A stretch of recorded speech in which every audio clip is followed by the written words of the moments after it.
हे लड़का चली कहूँ घूम घूम आवा जाई, बड़ा गर्मी होला है शायद। सही कहा थी जिज्जी, चलो ये बहाने घूम लिया हम लोग कहूँ। तब जिज्जी कहाँ चला जाए हम लोग, कुछ सोचे वचे ही हो? अरे चलो सोचा वचा जाए बहनी, आपन घूमे तहरे कहूँ मिली तो जिज्जी कहाँ चला जाए कि गर्मी अर्मिया खत्म हो जाए तो फिर शांति मिले। हे बहनी बहुत जनी कहा नैनीताल घूमे चली, वहीं घूम आवा जाए। अरे नैनीताल ना आई जिज्जी, नैनीताल कही जाल है।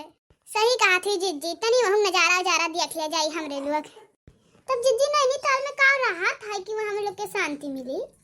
अरे बहनी वहाँ कुल बर्फ बर्फ गिरा है, बहुत अच्छा लागल है देख के। हे जिज्जी सही, तब चला जाए वहाँ, बहुत अच्छा लगी। हे जिज्जी तो बर्फ गिरता है जिज्जी। हे जिज्जी जितना हम लोग सपनों में नहीं सोचे रहा कि नैनीताल इतना अच्छा हुआ है। सही कहा थी, वो देखो झिनको इनको के कूद कूद खेला थी, कितना मजा आवत है वहाँ के। हे झिनको वहीं आओ रे, का खेलत है वहाँ? अबे आई तो आई, रुका रहा तनी बार खेल वाल ले दियो। खेल ले दियो जिज्जी, लड़के तो हुए। ये देखो जिज्जी कैसे बर्फ हवा गिरता है। हे चलो बहनी, जरा तो कम से कम खुश हो ही गए। सही कहा थी जिज्जी, चलो अब और कहूँ चला जाए कि यही रह जाए हमरे लोग। ये देखो जिज्जी नदी के पनिया कैसे बहाता है, कितना अच्छा लागत है। हे जिज्जी अगर अम्मा मनाई गिर जाए तो बही जाई है।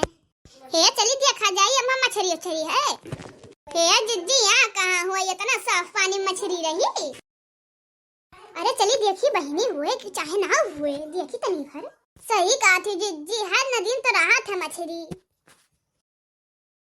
हम तो जाई थे तनी भर, देखी है कि नहीं। ये सही नहीं बात है बहनी, झूठो ही अरे लागन। हम कहे रहे जिज्जी इतना साफ पानी में मछली कहूँ हुआ ले। अब रहाई दो जिज्जी, अब चलिए और कहूँ चला जाई। सही कहा थी जिज्जी, चलिए और कहूँ चला जाई, जहाँ रह जाती हूँ एक जगह पर रह जाती हूँ, एक बार आईबो करे तो चलिए तन फिर घुमाओ लाओ। चलो बहनी तब कहाँ चलबू बताओ, अब तो रे लोग। चलो अब नैनीताल घूम लिया गए, चलो अब घरे चला जाई। हाँ चलो जिज्जी अब।